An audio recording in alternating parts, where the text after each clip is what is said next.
നമ്മൾ സാധാരണ ഉപയോഗിക്കുന്ന ബോഡി ലാംഗ്വേജോ അല്ലെങ്കിൽ ഇംപ്രവൈസ് ചെയ്യുമ്പോൾ നമ്മൾ ഇപ്പൊ ഉപയോഗിക്കുന്ന വാക്കുകളോ ഒന്നും ഡയലോഗുകളോ ഒന്നും ഉപയോഗിക്കാൻ പറ്റിയെന്ന് വരില്ല. ഡയലോഗ് ഉണ്ടോ എന്ന് എനിക്കറിയില്ല. അപ്പോ ഇത് എത്രത്തോളം നമ്മൾ സ്വയം നമ്മളെ റിസ്ട്രിക്ട് ചെയ്തിട്ടോ അല്ലെങ്കിൽ ആ പെർഫോമൻസിൽ നമ്മൾക്ക് ഉണ്ടാവുന്ന വ്യത്യാസം എത്രത്തോളം ഉണ്ടായിരുന്നു പ്രമേയത്തിൽ? ഇത് ഒരു സങ്കല്പത്തിലുള്ള ഒരു കഥാപാത്രമാണല്ലോ. ചെയ്യാന്ന് പറഞ്ഞു കഴിഞ്ഞാൽ നമ്മുടെ ഒരു ഇമാജിനേഷൻ പോലെയാണ്. ഇപ്പം അതില്ല, അങ്ങനെ ഒരു പറയാൻ പറ്റില്ല. അതാണ് കുറിച്ചൊന്നും പറയാൻ പറ്റില്ല. കണ്ടു നോക്കി 2 ദിവസം കഴിഞ്ഞിട്ട് പറയാം. ദുൽഖറിന്റെ കൂടെ അഭിനയിച്ചു, ഇപ്പൊ മമ്മൂക്കാടെ കൂടെ അഭിനയിച്ചു. ഇവിടെയാണ് ദുൽഖറിന്റെ കൂടെ അഭിനയിച്ചു, ഇപ്പൊ മമ്മൂക്കാടെ കൂടെ അഭിനയിച്ചു. എങ്ങനെ ഉണ്ടായിരുന്നു രണ്ടുപേരും? ദുൽഖറിന്റെ കൂടെയാണ് എന്റെ ഫസ്റ്റ് സീൻ ഷൂട്ട് ചെയ്തത്.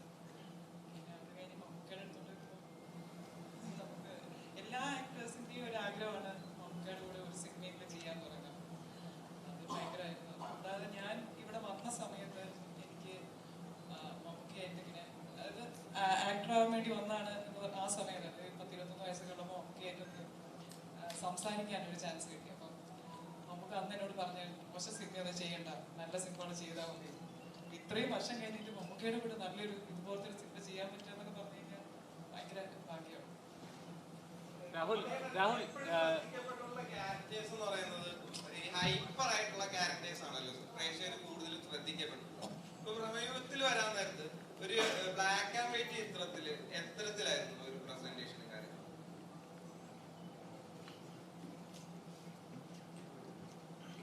എല്ലാവർക്കും നമസ്കാരം.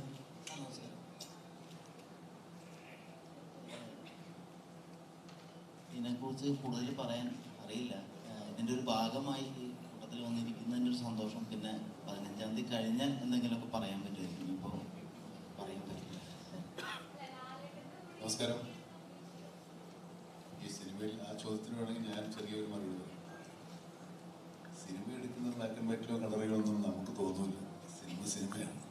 സിനിമ കണ്ടതിന് ശേഷമല്ലേ നമുക്ക് ബ്ലാക്ക് ആൻഡ് വൈറ്റ് ആയിട്ട് മനസ്സിലാവും. നമ്മൾ കുറച്ച് സീനുകൾ നമുക്ക് അഭിനയിക്കാന്നല്ലാതെ ഇത് എങ്ങനെ എടുക്കുന്നു എങ്ങനെ വരുന്നു നമുക്ക് അഭിനയിക്കുമ്പോൾ അറിയില്ല. അതാണ് പുള്ളി തപ്പിയത്. കറക്റ്റല്ലേ? അപ്പോൾ ഏകദേശം തീരാറായ കാര്യങ്ങൾ. അല്ല, ഈ പ്രസ് മീറ്റിന്റെ പ്രത്യേകതയാണ്. ഇപ്പം നമുക്കൊന്നും ചോദിക്കാൻ പറ്റുന്നില്ല, അവിടെ നിന്ന് പറയാനും പറ്റുന്നില്ല. നിങ്ങൾ ഈ കണ്ട ചോദ്യമൊക്കെ ചോദിച്ചിട്ടാണ് ഈ പറയുന്നത്. അല്ല, അങ്ങനെയാണ്. ഏകദേശം 30 മിനിറ്റായി ചോദിക്കുന്നു. ഒന്നും ചോദിക്കില്ലെന്ന് പറയില്ല. സിനിമയെ കുറിച്ച് കൂടുതലും ചോദിച്ചത് നിങ്ങളല്ലേ? അല്ല, എന്തായാലും ഇത് കഴിഞ്ഞിട്ട് ഒരു പ്രസ് മീറ്റ് വേണം കേട്ടോ. എന്നാലും എനിക്ക് കുറച്ച് ചോദിക്കാം. കഴിഞ്ഞിട്ട് ഇന്ന് തന്നെ വേണം. ഇന്നല്ല, ഈ റിലീസ് കഴിഞ്ഞിട്ട്. റിലീസ് കഴിയട്ടെ. അപ്പൊ കുറച്ച് കാര്യങ്ങൾ ഞങ്ങൾക്ക് സിനിമ കണ്ടതിന് ശേഷം ചോദിക്കാനും പറ്റും. സിനിമ കണ്ടതിന് ശേഷമല്ലേ? കണ്ടു കാണും. എന്നിട്ട് അപ്പൊ അങ്ങനെ ഉണ്ടാവും. അതായത് എല്ലാവരും കൂടെ ചോദിച്ചു കഴിഞ്ഞാൽ മലയാള സിനിമയിൽ ഒരു ഹൊറർ ചിത്രങ്ങൾ ഒരു ട്രാക്കിൽ പൊക്കോട്ടുന്ന സമയത്ത്, അല്ലെങ്കിൽ ഒരു ഗോസ്റ്റ് അങ്ങനത്തെ ചിത്രങ്ങൾ വന്ന സമയത്ത് അവനോ തന്നെയല്ല, ഒരു പ്രീസ്റ്റോ അല്ലെങ്കിൽ അങ്ങനെ ഒരു ട്രാക്ക് ഉണ്ടല്ലോ, പുറത്തുനിന്ന് ഒരാൾ വരുന്നു, അവരുടെ പ്രശ്നങ്ങൾ പരിഹരിക്കുന്നു, അങ്ങനത്തെ ഒരു ട്രാക്ക് പൊക്കോട്ടുന്ന സമയത്ത് ഭൂതകാലം പോലൊരു ചിത്രം വരുന്നു.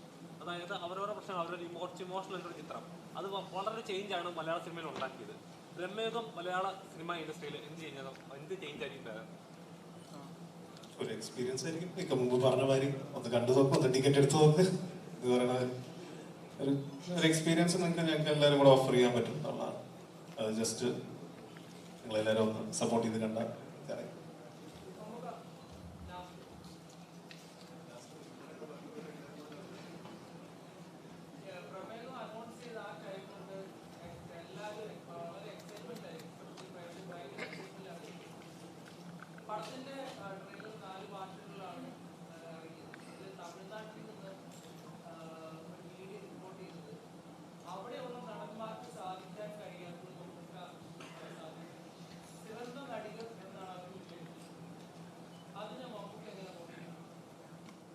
ചെറുത് നടികരെന്നോ നിങ്ങൾക്ക് ഇവിടെ പറയുന്നത് എൻ്റെ തമിഴാണെന്നേ ഉള്ളൂ.